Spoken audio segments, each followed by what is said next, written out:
All right. Hello and welcome to the 2012 campaign debate, part of the First Amendment Day series.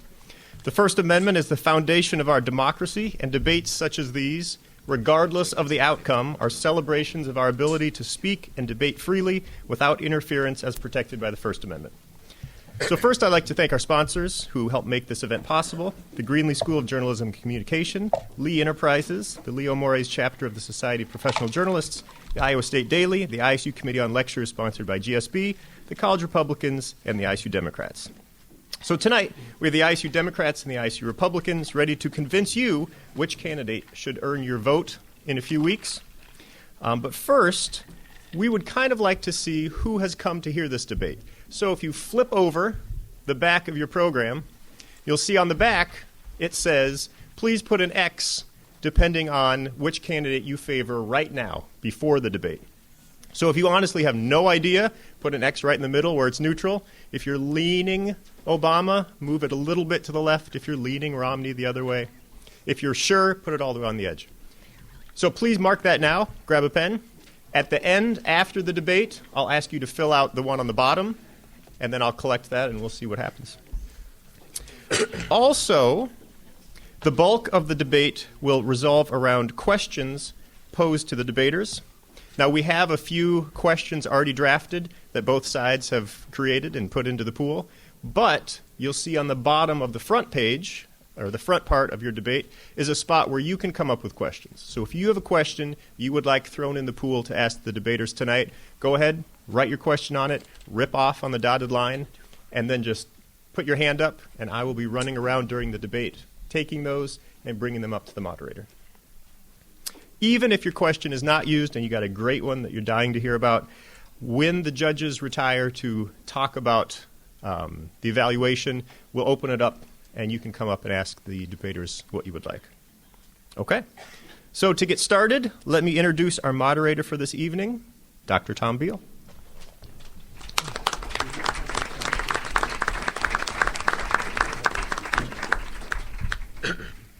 Thank you. And I am delighted to be here as moderator of this wonderful engagement here. As you know, we have two groups represented who will express as best they can what they think their party or their presidential candidate's position would be on these issues. And so I would like first to introduce the two teams. On my right, your left, are the Democrats, starting with Olivia Lucian. She is a senior in political science. Next, Stephen Sapienza, a senior in pre-business. You want to give a wave there? Deepak Premakur, I said I would do this wrong. We'll do it right. Prem Kumar, junior in global resources systems and economics. And, sorry for that. And Tim Nelson, freshman in political science. And on my left, your right, are the ISU Republicans. Kyle Etzel, junior in business. Kaylee Fitton, freshman in political science. David Peterson, sophomore in business. And Emma Reinhardt, junior in elementary education. So welcome, teams. And I'd like now to introduce the judges who are sitting in the back. And at the end of this period, we'll retire quietly to a exclusive deliberation area in the hallway and try to determine who has successfully won this debate. And our judges tonight are Dick Doak of the Greenlee School of Journalism and Communication. Gene Goodwin. Are you a professor of English, Gene? You are a professor of English. And Caitlin McCullough of the Iowa State Daily. And now, judges, your task begins. We're going to begin this evening with a brief statement from each of the two teams. They are asked to limit their comments to 3 minutes each. And so let me begin with the Republicans. Am I looking in the wrong direction? No. Oh, pardon me. I've just been advised that I got that backwards. Okay, the Democrats will go first tonight. Sorry.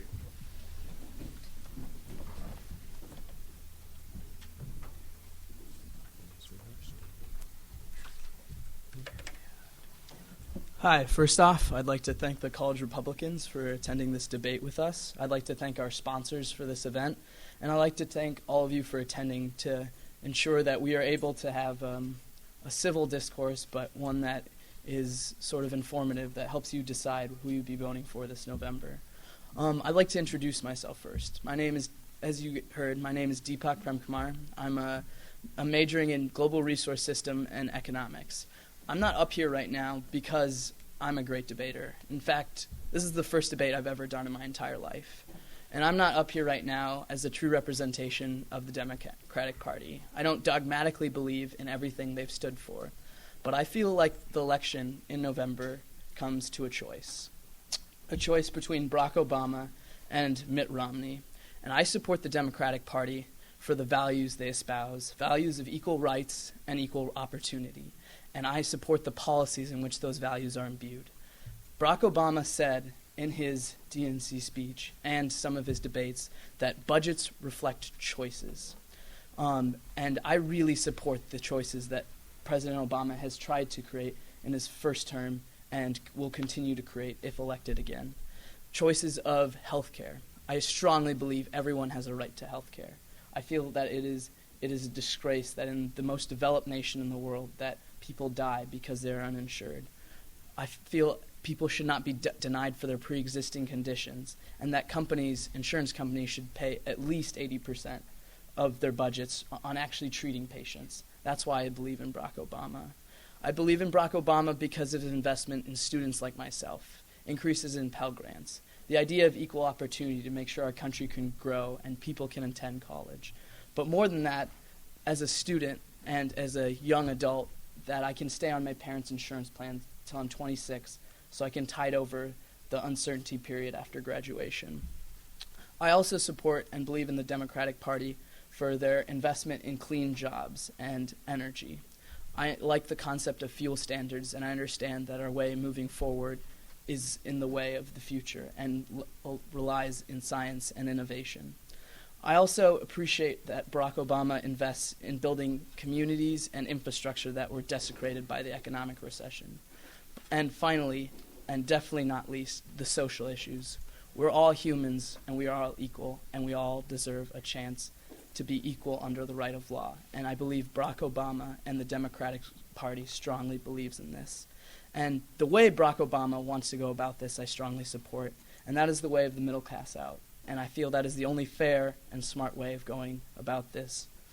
Everyone here deserves a fair shot.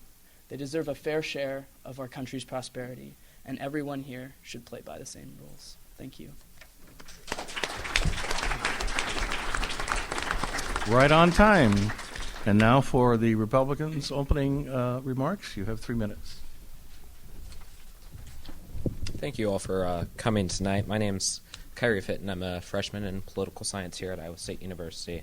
I'm here to speak about a man that I've actually had the opportunity to meet multiple times for the past 5 years. I supported Governor Romney. I was among the few back then in 2007 in his first campaign for President of the United States. And at the time, I was a young, idealistic, I'd say dogmatic Republican at the time. And in that time, we've seen a lot of change. In those 5 years, I've seen myself change, and I found new reasons to support Governor Romney and the Republican Party. I'd first of all like to speak about the choice we do have this election.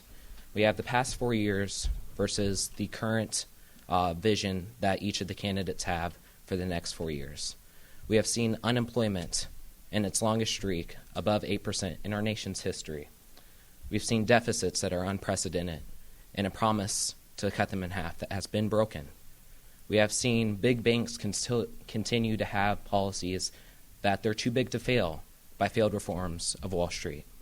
And last of all, we see where people like us, college students coming out of college, half of our generation will not find a job that fits their skills or their needs coming out of college because of the current job market.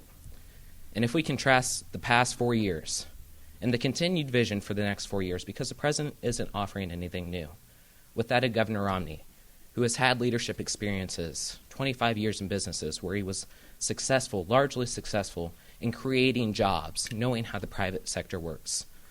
As the CEO and president of the 2002 Salt Lake Winter Olympics, coming into an organization that was very defunct and running huge deficits and lacked leadership, and then going into a state, the Commonwealth of Massachusetts, where they were running around a $2 billion deficit right from the get-go. And every year that Governor Romney was in office, they passed a balanced budget and cut taxes 19 times, not for the rich, but for the middle class, for those like you and me who are just trying every day, working our hardest to advance ourselves in the best way possible if we put in our effort. And that's what this election is about. If we're going to still have the American dream for the next 4 years, if you do your very best, you're not asking the government for a handout, but you're going day by day looking for opportunities. Are those opportunities going to be there for you to advance yourself? And that's the vision that Governor Romney has versus the record of the past 4 years, and we hope to share more of that with you tonight. Thank you again to the sponsors, to the Democrats, and look forward to a great debate.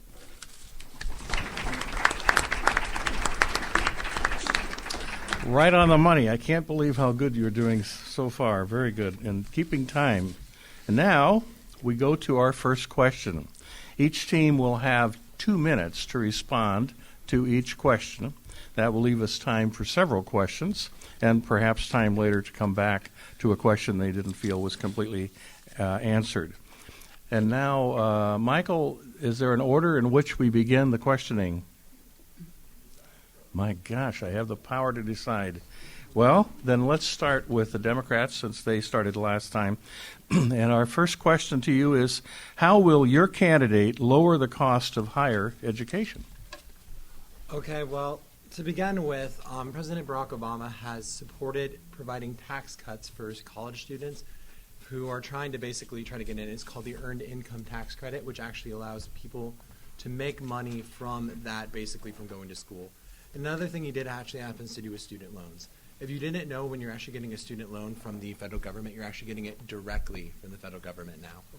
And actually, the rates are about to raise this year. They were actually about to raise to a rate of 6%, and he actually stopped them from raising to a rate of 3%. And okay, I'm sorry, I'm a little bit lost here.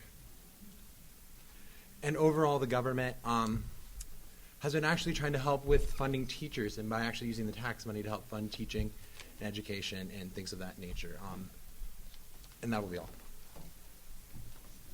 Okay, you came in under 2 minutes. Good job. And now, would you like to take the same question? How will your candidate lower the cost of higher education? Governor Romney believes first and foremost that the way for college graduates to advance in our economy is to know that they have a job market that's waiting for them, to where they will be able to receive a job that will employ them for their needs and the work they've done in college. So that is his first and foremost priority, is having a job market, creating more jobs, having a stable economy that will employ you for whatever debt you have taken on, because he knows that each of us take a risk and an investment in our education when we take out those loans and we go to school. And he wants to make sure that you know that coming out of college, you're going to be able to have that promise met with a stable job market that will employ you. I would actually like to point out, basically, considering you're talking about college loans and you're actually talking about it being an investment, considering the fact that Romney said that he would actually have supported the increase in the rates on terms of student loans, how can you actually state that he believes that that he actually wants to help that in terms of an investment? And he also said that we don't need to hire new teachers, that we've already hired enough teachers. And actually part of making education affordable is to actually invest in it with tax money and invest in it with tax credits and things like that. How can you say that your candidate supports actually making it affordable for people if he's willing to allow the rate to actually increase on these people?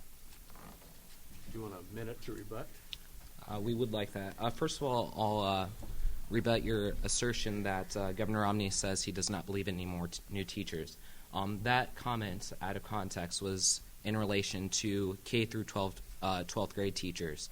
And what he said is that he believes that is a role of the states to to employ those teachers according to their priorities and budget.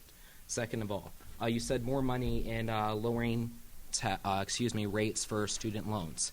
Governor Romney believes that part of the problem with student loans and the higher cost of education is that the guarantee is through the government. So the college or the school can raise their rates and their tuition rates because they know you're going to be able to go out there and get the money for it, and they're going to get that money in return. So it's looking for a private and public partnership in lowering those rates. And last of all, like I said before, it's the money. President Obama said this summer that you would be paying $1,000 more over the course of your loan if the rates doubled unless Congress took action. That's $1,000 more that you will be able to cover with a full-time job coming out of college as compared to a part-time job working at Family Video because you can't find a job that fits your needs. Okay, we actually had a debate there, back and forth. Very good. Okay, well, let's go to the next question. We'll, again, let the Democrats start. How will your candidate handle health care reform?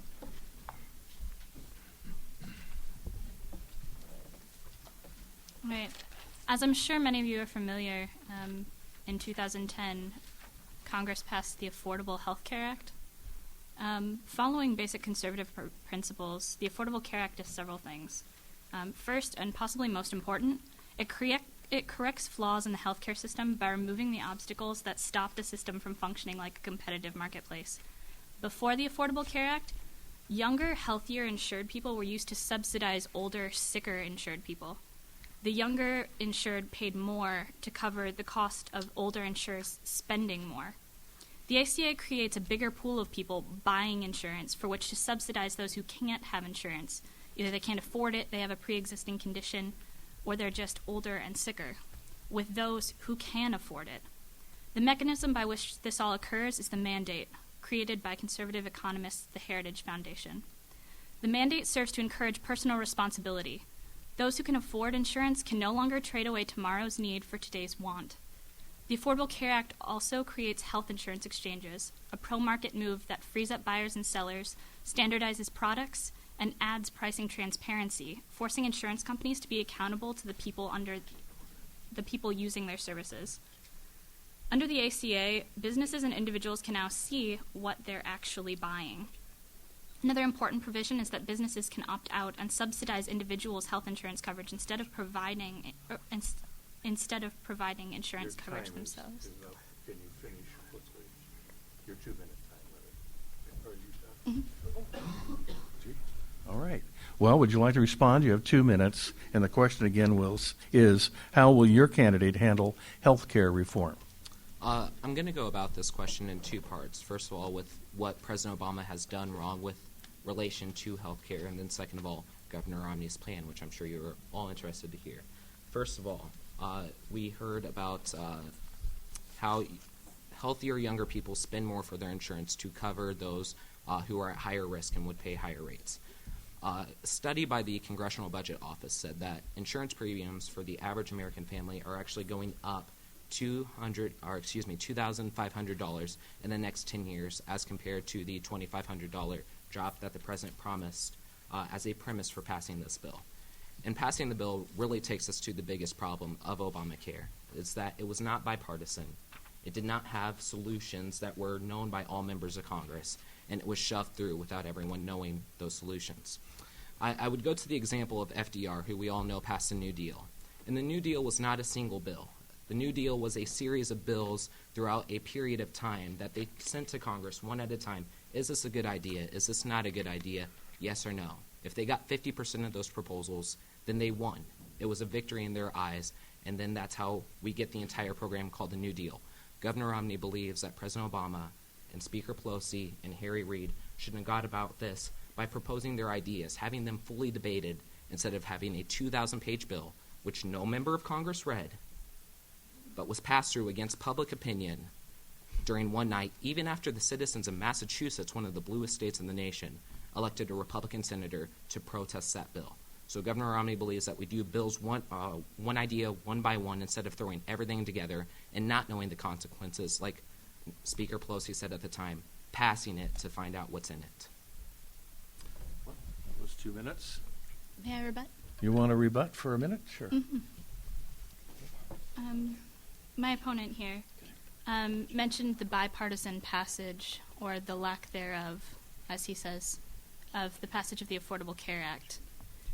If you look at the history of the Act and the content of it, the basis of the Act actually follows many conservative principles that had been proposed in the mid-90s when the Clinton health care reform was being discussed.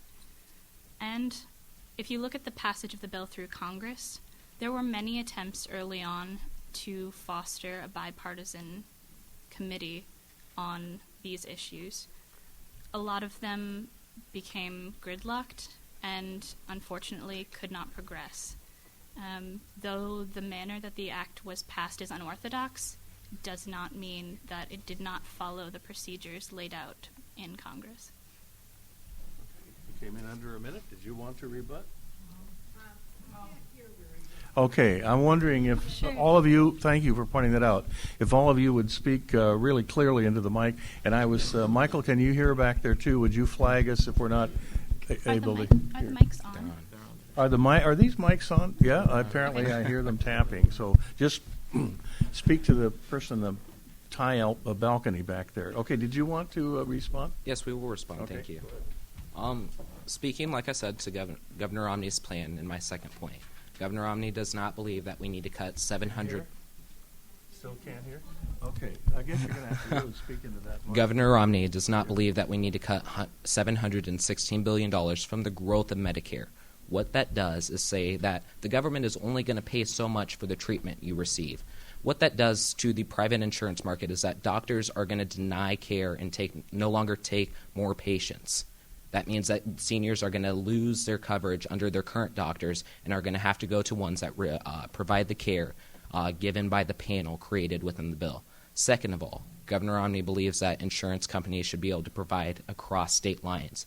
As compared to two companies having a monopoly over an entire state, you let every company in the nation compete and thereby let the free market rule to bring prices down for everyone.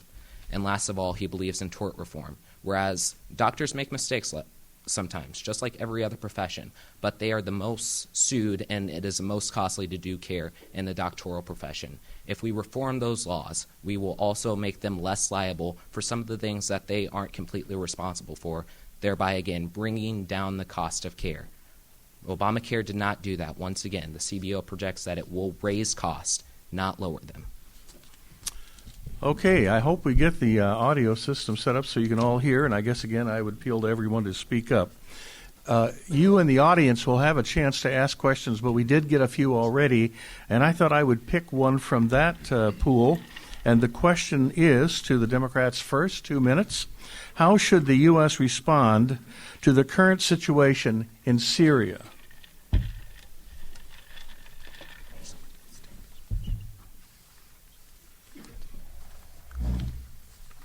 The way that the United States Speak into the mic, will you? Or just pull it over.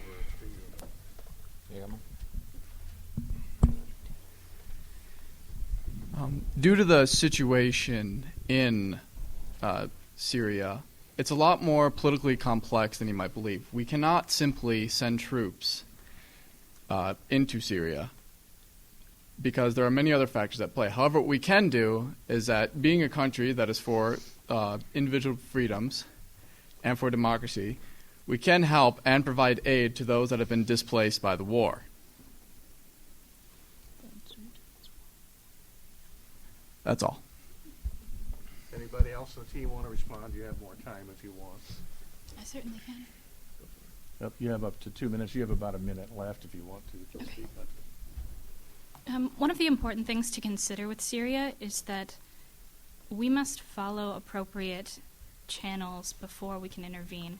As much as it would be wonderful to stop human rights abuses, there is a procedure under international law that we must follow. We have gone to the UN and we have pressured for a vote in the Security Council condemning the violence in Syria. Normally in the UN, if in the Security Council, if a vote isn't going to pass, they don't vote. Secretary of State Clinton pressured for there to be a vote so that China and Russia's vetoes were on record. Okay, would you like to, you have 2 minutes, I should say, and the question once again is, how should the U.S. respond to the current situation in Syria? All right. Well, I'd like to introduce myself again. I'm Kyle Etzel. I've been quiet so far. In response to our opponent's claims, or not claims, but proposal for aid or going through the UN or what have you, diplomatic procedures, there's a point in time with, excuse me, when things maybe not necessarily just in Syria, but also when you consider Libya and some of the other occurrences in the Middle East right now, with protests on American consulates and embassies and attacks on our dignitaries around the world, that gets to a point where, especially the murder of a United States ambassador, that's an act of war, and that's not something that you take lightly and sit on your hands and wait for a vote in the UN Security Council, and I think that's the kind of lack of leadership in foreign policy that we've seen in the Obama administration, and in the Romney administration. I know that when ex-Navy SEALs who have served our country for years and ambassadors who work on behalf of the citizens of the countries they're in, as well as our citizens, and acts of war are being carried out by protesters on anniversaries of attacks on our country. We need to be a little more serious about our foreign policy than going through security councils and offering aid. All right.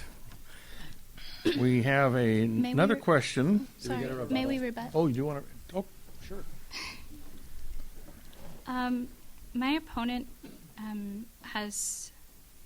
seems to be confusing the attack on the ambassador in the Middle East. You want to really boom out your answer, because Yeah. I think it's going to be a little hard to hear. My opponent seems to be confusing the attack on the ambassador in the Middle East with the Middle Eastern protests over an anti-Islamic film. These incidents, while they happened at the same time, are not the same. The attack on the ambassador in Libya was an attack by terrorists. The protests were protesting a religious freedom, or a right to a religion, an American ideal that we should support, a right to assemble, a right to choose your own religion. I've also heard many Republicans attack President Obama's response to the Middle East protests, saying that it was apologizing for America. That is flatly incorrect. President Obama deplored the content of the video, and its embassy rightly condemned the video. And if Mr. Romney proposes that the embassy's actions were apologizing for America, then he is also stating that the job that our ambassadors do is flawed. Okay, one more minute for a rebuttal. Thank you again. First of all, I'll speak specifically to the situation in Syria. Yesterday, Governor Romney gave a speech at the Virginia Military Institute and said that he would be in favor of arming Syrian rebels to take down the Assad government, which is committing human rights abuses. And what this is contrasting with is an inconsistent foreign policy by the current president, President Obama.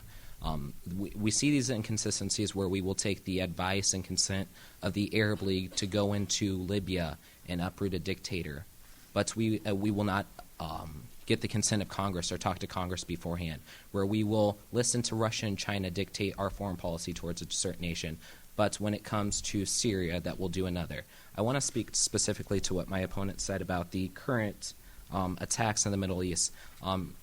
And the Obama administration has been back and forth on this as well, which speaks to a larger foreign policy deficiency within this administration. The protests going on right now were not caused by an anti-Islamic video. They were not spontaneous, given the intelligence that we currently have.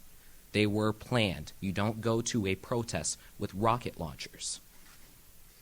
These protests happen because of a planned terrorist attack, And this was a mixed message that happened between Susan Rice and Hillary Clinton over the course of a week that really gives a view of what is America doing in the world, and Governor Romney will give a consistent vision. All right, thank you. We turn to another question from the audience, and the question is, what are your thoughts on the proposed cuts to PBS and Big Bird joining the unemployment line? You have 2 minutes. Well, for starters, the proposed cuts to PBS, I feel that you can actually look back. Yeah, move the mic. I apologize. Well, starting on the proposed cuts to PBS, a lot of people don't realize that though 70% of the funding of PBS does come from sponsors, a lot of that funding is only in larger cities and in rural cities and in rural areas, especially in areas in Iowa, because I know that a lot of us, we always talk about our rural towns. A lot of them will basically lose their coverage to PBS. And at one point in time, TLC, which was once known as the Learning Channel, was actually funded partially by the government. The minute government funding was cut to that, it went from the Learning Channel to Here Comes Honey Boo Boo and other great classics like that.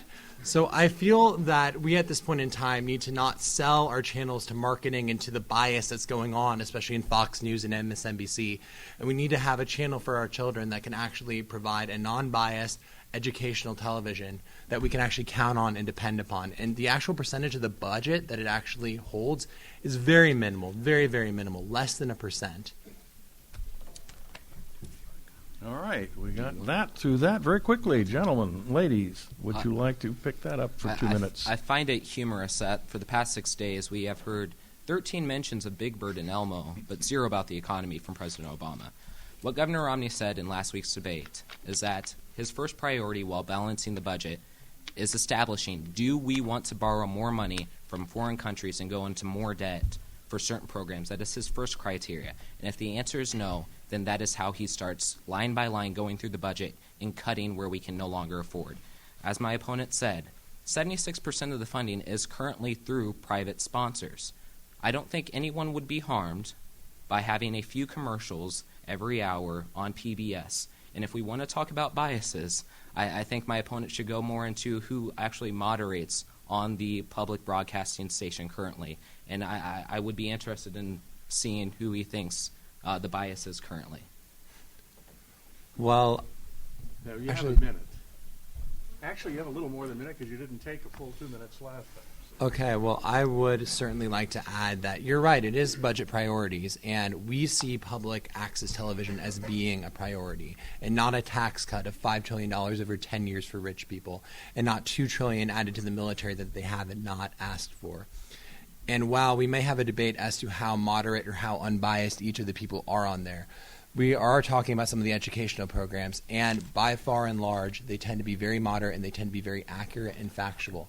And I know that for myself and for many other kids who have actually gotten and done papers through PBS and have used their sources to help inform ourselves, it would be a great, great loss to this country and to media to lose public access television. Okay, you have a minute if you'd like to respond. I'm going to keep my rebuttal short. I think we're getting a little bit into the weeds on this on both sides. I think this comes down to what the legitimate function of government is.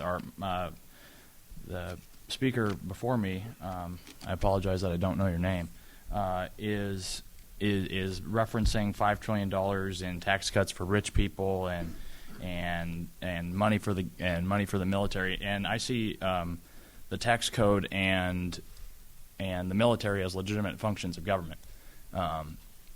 I don't see television station as a legitimate function of government, and I think that's what it boils down to for me. And I would, if any of my teammates have anything to add, I'll yield the rest of my. We're up to the minutes. All right. So, all right. I think we've taken care of Big Bird for now. Do you want me to? Yeah. Oh, I'm Yeah, sorry. I that'd be thought great. okay, well, looks like you get to be first this time. So let me lay this on you. What is your candidate's proposal to address the future status of the nation's 12 million undocumented immigrants?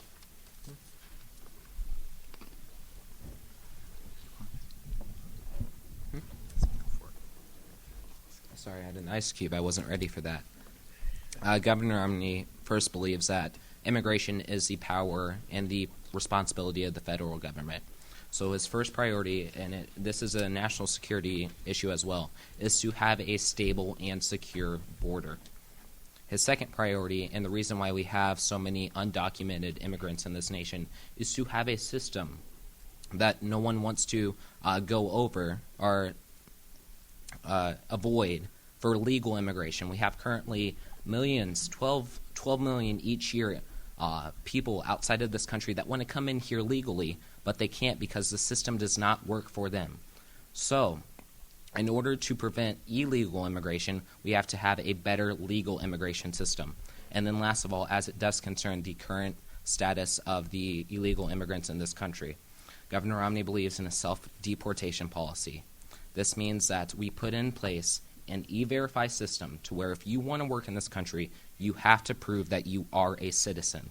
This will mean that people who cannot find work, undocumented citizens, will have to go back and go through a legal process, a legal and fair process that Governor Romney wants to reform,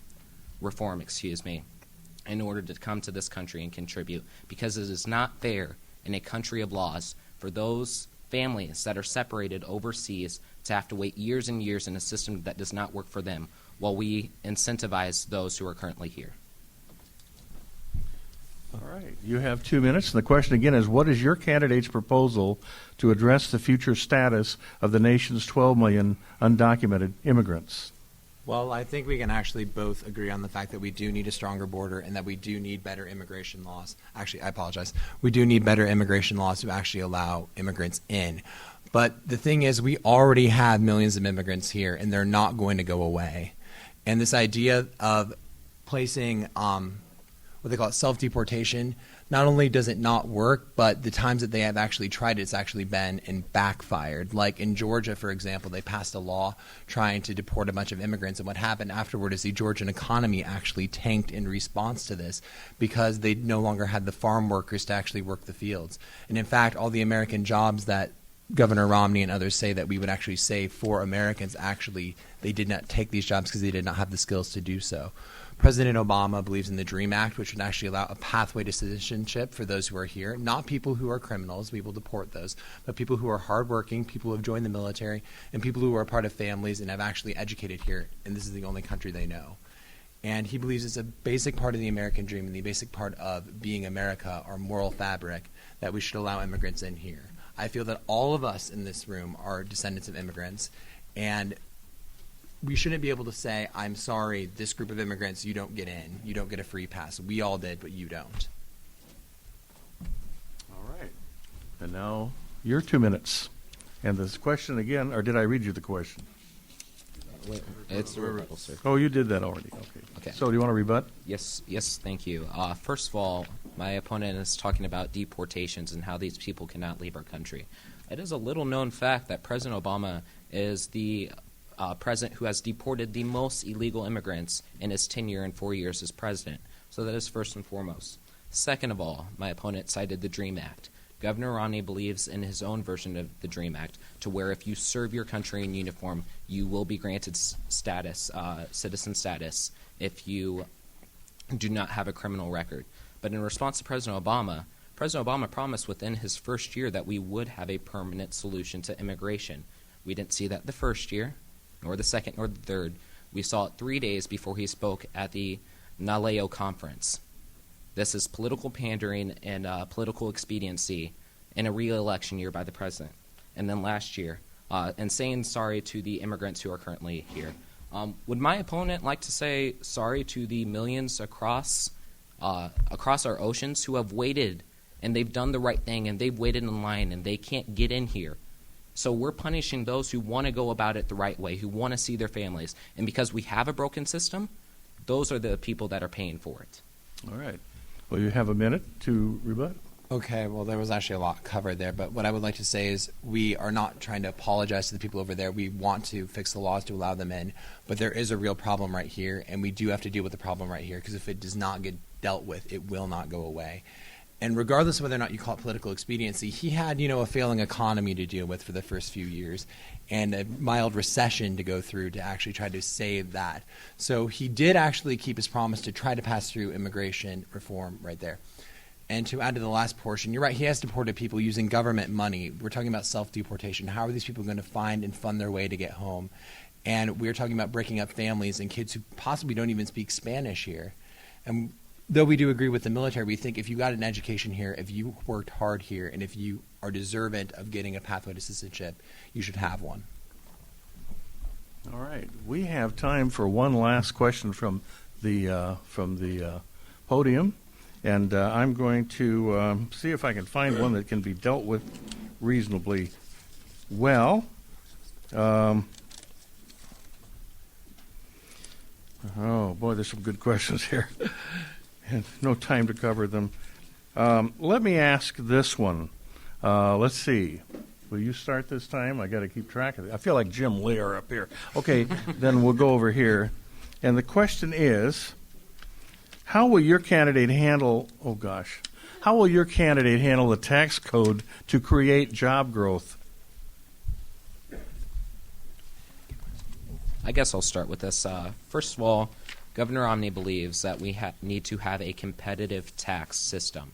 That, first of all, means reforming the current tax structure so that it does not incentivize finding the loopholes in the system, hiring an accountant to find those loopholes so that you have a lower tax rate. Second of all, Governor Romney believes that we need to bring down the corporate tax rate, which is the current highest in the industrialized world, from 35% to 25%.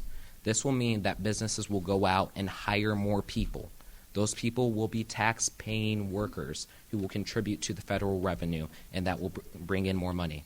Second of all, Governor Romney believes that we need to cut the marginal tax rate for all Americans, not making it easier just for the rich, and not making them pay a lesser portion of the current tax burden, but making sure all taxpayers get a break. If you get more money in your hand, and my opponents will say it's $5 trillion cutting out the current budget, that's not the government's money. That's each and every one of our money that we are going to go spend in the private market, and that is going to create more economic growth. So Governor Romney believes, once again, by reforming the current tax rate, making it simpler and fairer for everyone to do, by cutting marginal tax rates for all Americans and not making sure that some are paying less than others, but everyone pays their fair share.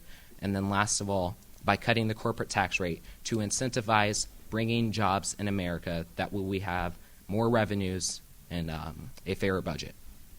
Excellent. All right. 2 minutes. And the question again is, how will your candidate handle the tax code to create job growth? Well, Obama has always been and always has supported small business especially. There have been quite a few tax cuts that Obama has done since he's gone in office, which have definitely helped some businesses. There's a payroll tax suspension, which happens that it was passed. It was called the 2010 Hiring Incentives to Restore Employment. And what this did is that this helped veterans or people that are disabled, and that what would happen is that if employers decided or wanted to hire disabled or veteran people, is that they would have to pay a lowered payroll tax. I believe I have 6.2%.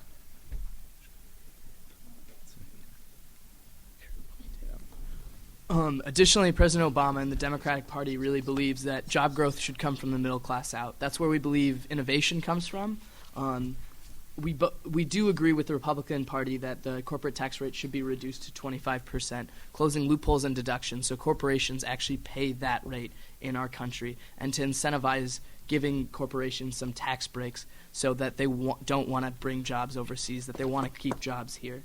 Furthermore, President Obama wants to make investments by increasing Pell Grants to students, because we believe students are another way of growing the economy, from really just giving everyone an equal opportunity and creating jobs through innovation. All right, you have 1 minute to rebut. Thanks. I think I'll grab this one. I guess what we basically are trying to say here is that Romney is for keeping taxes low across the board. He wants to encourage small businesses, which make up the majority of the workforce, work at small businesses that aren't even taxed at the corporate rate. They're taxed by individuals. And he really wants to open the doors and make it easier for people to start small businesses, but not only that, but to keep them going through tough times and through good times, and really help the small businesses flourish and help hardworking entrepreneurs who are basically risking their life savings to start businesses and to keep growing the economy. Super. Can I 1 minute for rebuttal. What our opponents have given is sort of an ambiguous tax policy. They state that President Romney wants to reduce all marginal tax rates by 20%. But as quoted by President Romney in the debate, there's no economist that can say Mitt Romney's tax plan adds $5 trillion if I say it does not add $5 trillion to the deficit plan. So if it doesn't add $5 trillion, he says he'll make up for it in terms of deductions and loopholes. Journals from the Tax Policy Center have analyzed this and say there's absolutely no way he can make this gap. And in order to make this gap, he'd have to have a $2,000+ tax hike on the middle class. That is something that the Democratic Party does not want to see, and it's something we feel we cannot afford in this recession. All right. Well, I have one slight correction. I think you referred to President Romney, I believe. And there's an election coming yet, so we still need to do that. Okay, well, here we've been through a pretty interesting discussion. Now, here's what's going to happen. Our August judges are going to withdraw, consider what they've heard, and come back with a judgment as to which side prevailed in this debate. And while they're out of the room, beg pardon?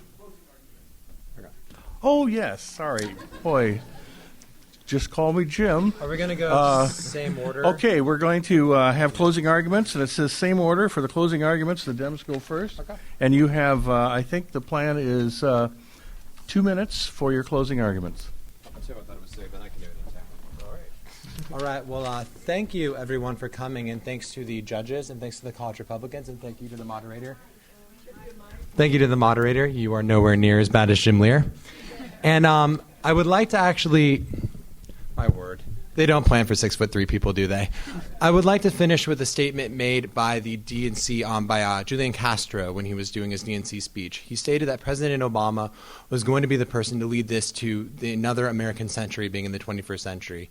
And I believe he is truly the representative of our generation. He believes in something that wasn't brought up, which is the right to gay marriage and the right for people to marry who they love and to serve in the military openly, and when they can come home and return can enjoy the same equal rights and benefits as everyone else.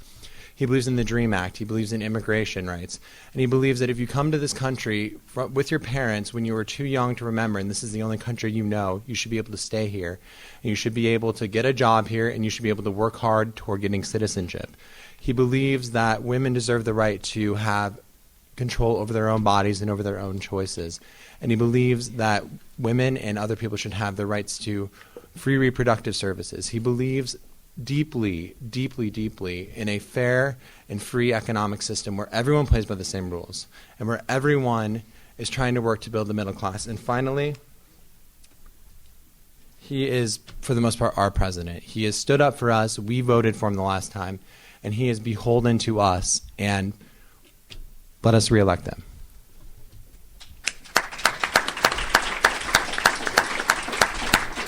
All right, very good.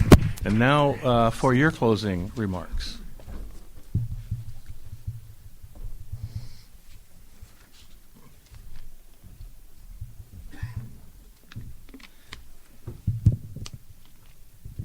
I'm only 6 feet, so it's a little easier. I'd like to thank my opponents from the College Democrats for showing up. I don't think I've debated with any of you before, so it's been a pleasure. I'd like to thank our judges and our sponsors and my team as well. These are all some fresh faces in the College Republicans, and we're proud of them. Closing statements on Governor Romney. Just a few points that I've scribbled down through the debate here that I'd like to finalize and make sure we're clear on. Governor Romney, the economy is the first priority right now in America. We're in a big hole, and we got to get out of it. A couple ways that Governor Romney wants to achieve that is cutting taxes for all Americans, like we've been talking about in this last question.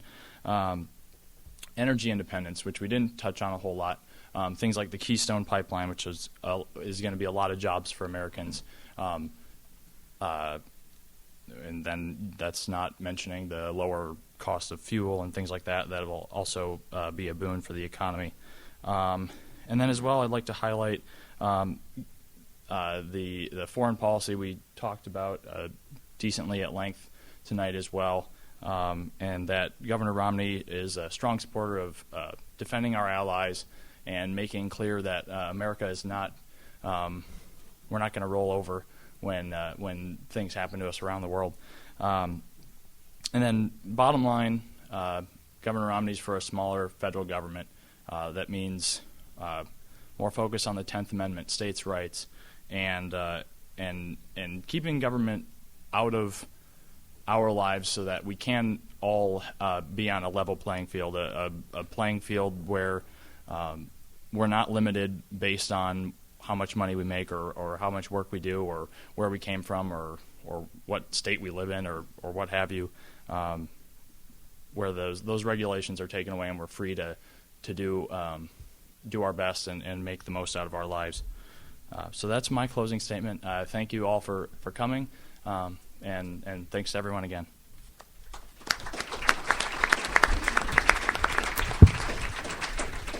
Well, before the judges withdraw to do the difficult task of figuring out which of these two fine teams prevailed, I wanted to note that there was a lesson to be learned here, I think, for our national campaigns, and that is that you actually can have civil discourse when you're talking about issues that are at the forefront in a national presidential campaign. So I would like to congratulate both teams for the terrific job you did in clearly stating your positions and doing it in a polite and courteous way. So there.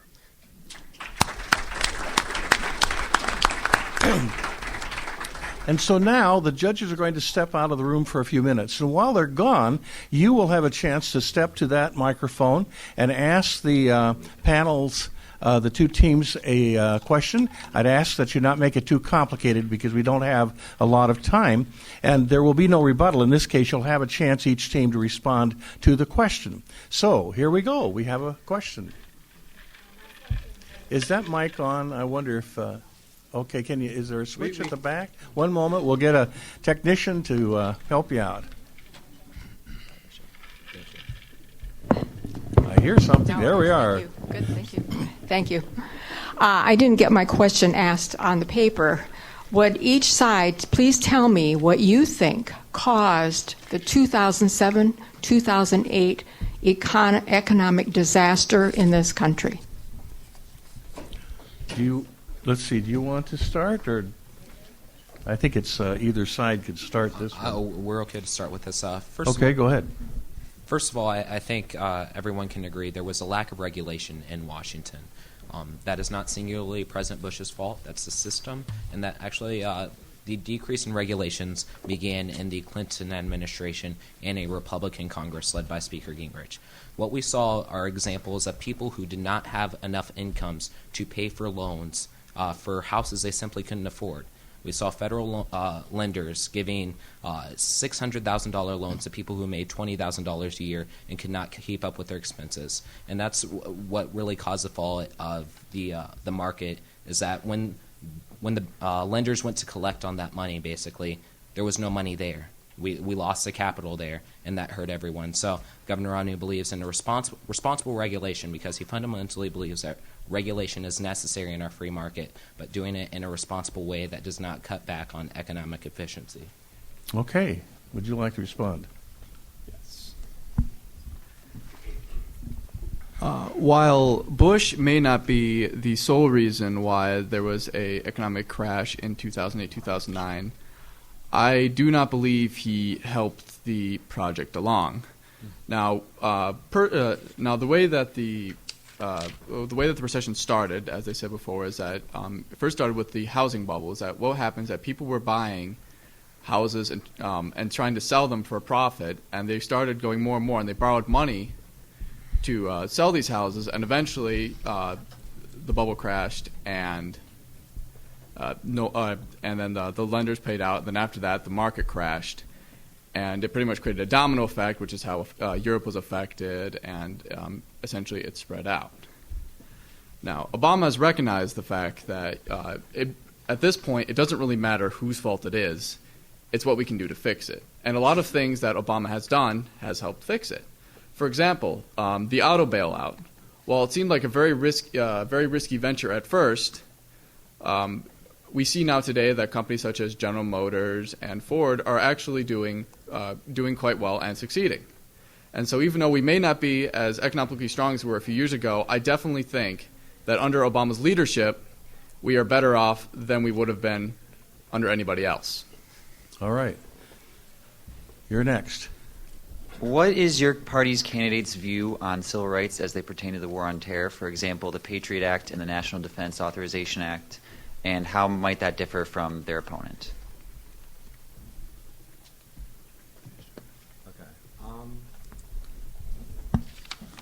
For the most part, when it comes to stuff like the Patriot Act and things like that, President Obama has been very supportive of obviously dealing with the war on terror in a similar manner to what Bush has done, but cutting back on some of the things. He realized coming into office that working with the situation going in Afghanistan and Iraq, that you had to allow certain freedoms to be taken away to protect other freedoms, but for the most part, he's trying to cut down on the wars, and he would eventually like to cut down on some of the things within the Patriot Act once the wars have actually come to wind down.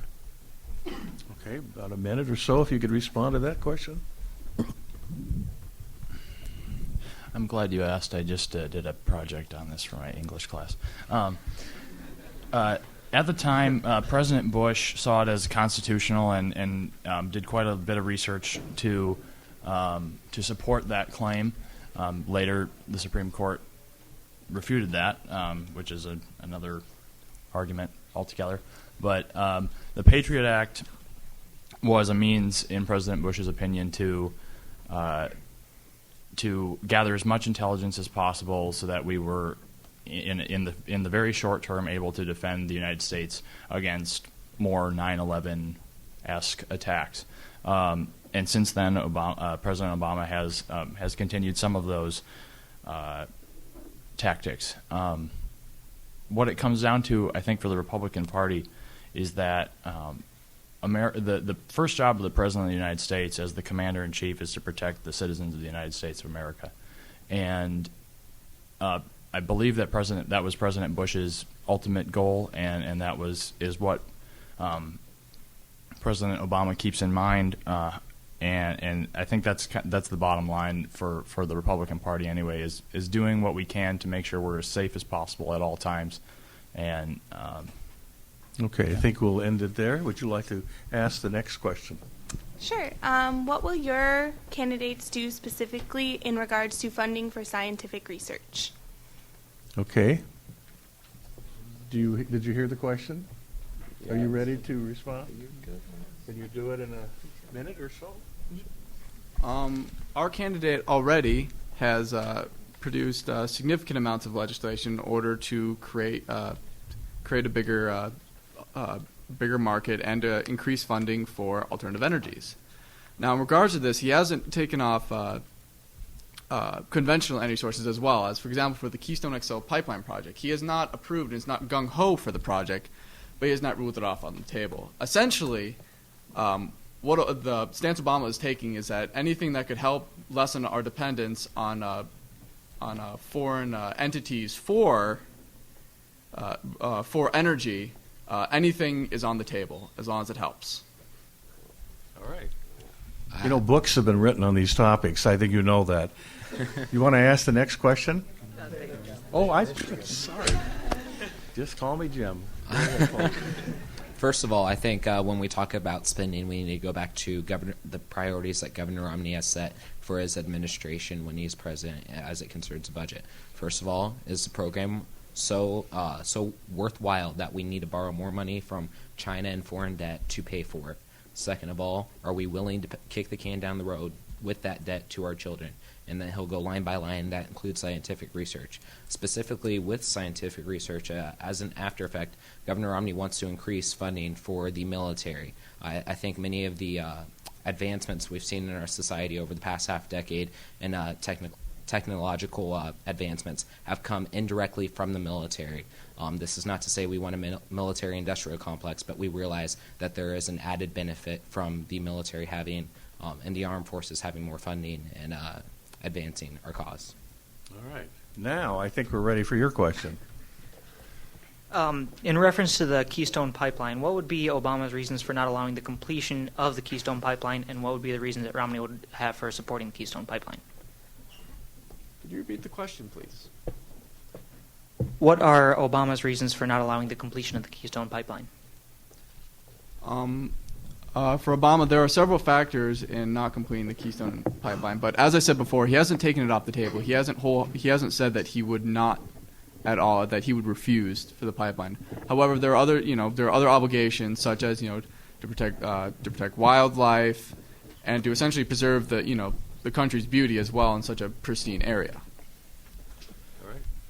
As we said before, the Keystone Pipeline is an essential part of gaining energy independence, but also the fact that it would cause damage to wildlife is kind of silly, seeing as Nebraska and many other, in fact, pretty much every state in the Midwest already has different types of pipelines running through them, including natural gas pipelines and oil pipelines. Okay. Next question. Thank you. I hope you don't mind me just asking a question for the Republicans here, but just quickly, throughout this debate, you've constantly returned to the point that debt is unsustainable and that it is a problem that must be addressed by the next president. However, you have also said that Governor Romney intends to cut taxes significantly across the board for all Americans. My question is, doesn't this constitute a paradox of some sort, since you intend to address an increasing deficit by at the same time reducing the amount of money government takes in? I'm sorry that this is just purely a question for the Republicans, but I'd really like to hear the answer. Well, if the thank you. Democrats have a comment as well, I'll give them time to do it. Thank you for answering, by the way. Thank you. I do dispute the premise of that question, first of all, because Governor Romney has said the tax cuts that he has proposed, he would not go beyond being deficit neutral, first and foremost, with those tax cuts. And second of all, with some of those tax cuts, if he were to go to the deficit neutral level, he believes that those will bring in more income for the federal government in helping the budget. Second of all, Governor Romney has a serious plan, him and Congressman Ryan, who's the chairman of the House Budget Committee, to reform entitlements, which even Erskine Bowles, the former Clinton chief of staff, when he came here, said the president has not presented a serious proposal. Governor Romney wants to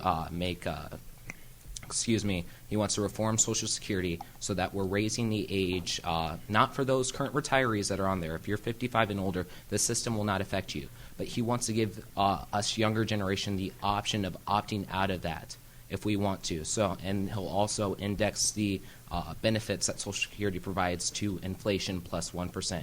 And then Medicare, he also believes that we shouldn't be paying for the services you receive because that just inflates costs, but rather for the person. The money should follow the person. And once again, this will not affect current retirees, but the next generation. And also as a guarantee for these plans, because Democrats would like to scare us saying that basically they're leaving seniors on your own.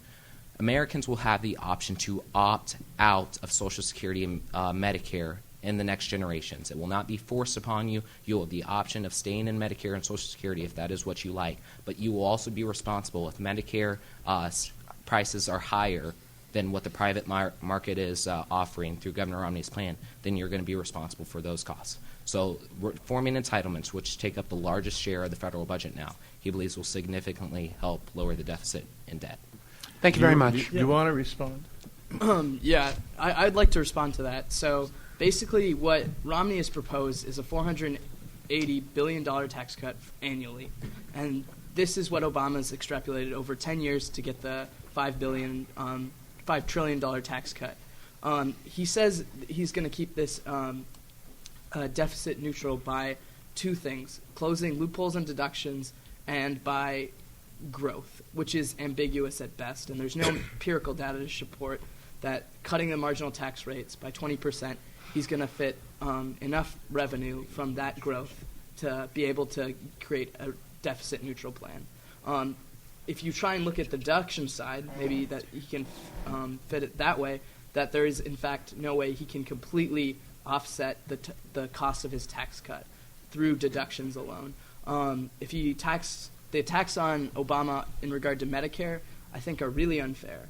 Obama has provided a lot of reform in Medicare, and it's come through the Affordable Care Act. For example, he has 3 basic tenets. One is to figure out what high-quality care is, then to pay for that high-quality care and make it easier for Medicare by optimizing it through technology to update itself to figure out to use this innovative high-quality care. And he's done this through independent payment advisory boards, cutting hospital reimbursements if too many patients are readmitted, setting up value-based purchasing, collecting data on quality of care. Now, what Romney's plan is only 902 words long in regard to Medicare reform, and it's a less detailed version of Paul Ryan's plan, which is just a voucher system, believing that competition would reduce the cost. But we have this in regard to Medicare in the Medicare Advantage plan, and that's, in fact, 20% more cost than the actual Medicare. Talk about fact-filled, huh? Okay, you're next. Okay, my question is aimed more at the College of Republicans. Governor Romney wants to defund Planned Parenthood, and as do many other Republicans. And Planned Parenthood provides health care to millions of people across the United States. And as Mr. Edsel put it, that Mr. Romney wants small government. Is that small government just enough to fit inside of my uterus to decide what kind of birth control I have access to? Is the question for me or for the... Any of you. Well, first of all, as it concerns contraception, I think there's some kind of paradox within the Democratic Party where the federal government is expected to pay for all that care, which Governor Romney believes should be a prescription just like any other Medicare plan. But then we're not supposed to have any say as a federal government on how that's authorized and implemented. So that's the first paradox. Second of all, Governor Romney does believe that federal funding of Planned Parenthood should be revoked. First of all, because his priority is balancing the budget. Planned Parenthood provides services to which Governor Romney fundamentally disagrees with. And although that money does not go directly to those programs because of the federal limitations, it allows that organization to continue funding. Governor Romney believes that charitable services, once again, we're talking about the role of government, are not the primary role of government, but for me and you to be responsible for one another and providing social welfare. Can I respond to that? I'd like to. I'd like to give the back, Democrats a chance to comment. All right. There are some very important things to note about Planned Parenthood. First of all, only 3% of the services that Planned Parenthood does are abortion, which is what fundamentally the Republican Party has been against. Planned Parenthood does many things that are absolutely necessary to the health of women and men in this country. Planned Parenthood, just to name a few of the services they provide counseling for body imaging, or for body image problems. They help with STD testing. They give general health screenings. They help with women's preventive care, doing mammograms and cancer screenings. They help people quit smoking.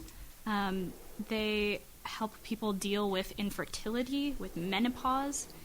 They test men for testicular cancer. They also help in general health areas: anemia, cholesterol, diabetes screening, sports physicals, vaccines. These are all very important things to the health of Americans. And in regard to the contraception, a study has recently been released from the Washington University School of Medicine.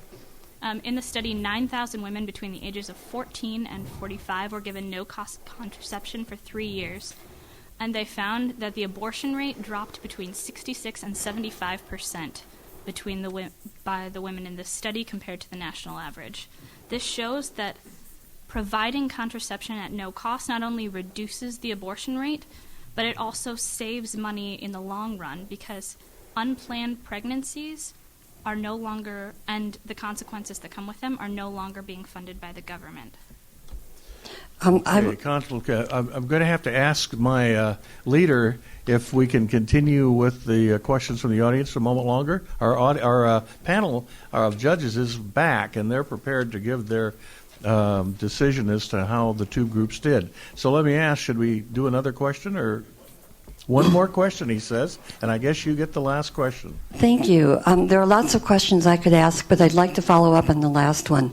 When I was the age of most of the women in this room, I was raped. I was a college student. It was traumatic. I dropped out of school and I moved across the country. I was lucky I wasn't pregnant.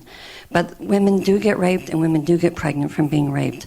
My question is, who do you think in that terrible, terrible situation should get to decide whether or not the pregnancy can be terminated? The government or the women involved? Thank you. Well, either party, welcome to comment. Well, Governor Romney specifically believes in exceptions for the abortion limitation in cases of rape and incest. But he also believes that we should have a respect for life. So Governor Romney, unlike Senator Santorum, does not believe that we should have a total ban on contraceptive care because there is an overall economic effect. But once again, we go to the role of government. There would be private participation and sponsorship of Planned Parenthood if the federal government were to remove its funding. And once again, we go back to the priorities of Governor Romney. Is it so much that we want to continuing borrowing money from China to pay for it? And Governor Romney believes the answer is no. Okay. Do you want to respond? Certainly. Speaking personally, I think that the issue of abortion is much more than just what the Republican Party has put into camp, some pro-life and pro-choice. There are several factors to consider, especially as a woman, when dealing with an unplanned pregnancy. Some of the top 3 reasons for getting an abortion have been listed as not being able to pay to support a child, not being able to provide diapers, food, a safe home, because they don't want to be a single parent, which I know is very important to conservative morals, so that a child can grow up with a supportive family. And the other is that simply having a baby is a large step to overcome when you're trying to put yourself through school or when you're trying to work to support yourself. And I think by not considering those reasons, even if you object to an abortion morally, are very wrong. Well, pretty profound question to end our debate on, but now we come to the main question, and that is, what did the judges think of the debating skills? And I'm wondering, are we going to ask the judges to step up? Oh, the results are in the hands of our leader, Michael. So let me see. Just let me make 2 comments before. One is that you have a chance to vote if you haven't already registered. There are registration forms on the tables, and we do encourage you to register to vote if you haven't done so. And I'd like to also mention that after the results are announced and Michael's final comments are made, we have some lovely refreshments for you, and we would ask you to stay and to talk with the members of the panels if you'd like to. All right, thank you very much. First of all, let's have a round of applause for both sides.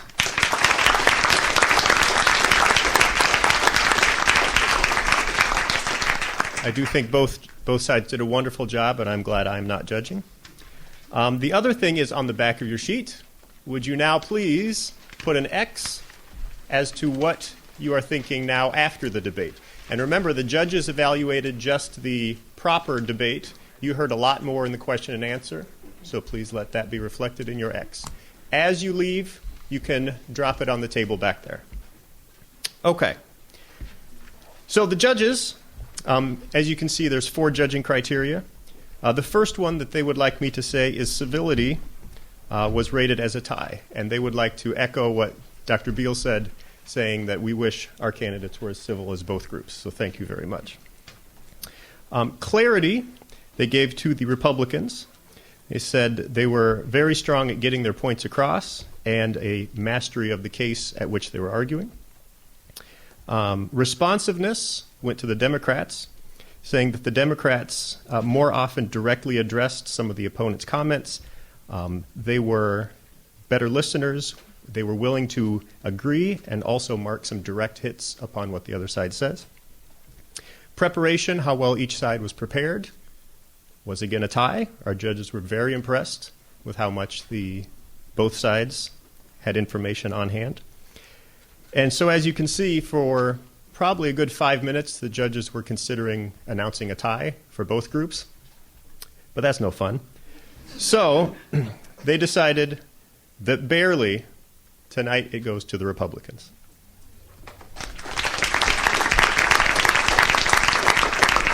Now, of course, the real winner is whoever earns enough of your votes to become president. So please, as we heard, go over to the voter registration tables and register. Enjoy the refreshments, and I would like one more round of applause. Thank you for our judges, our moderator, and our panelists.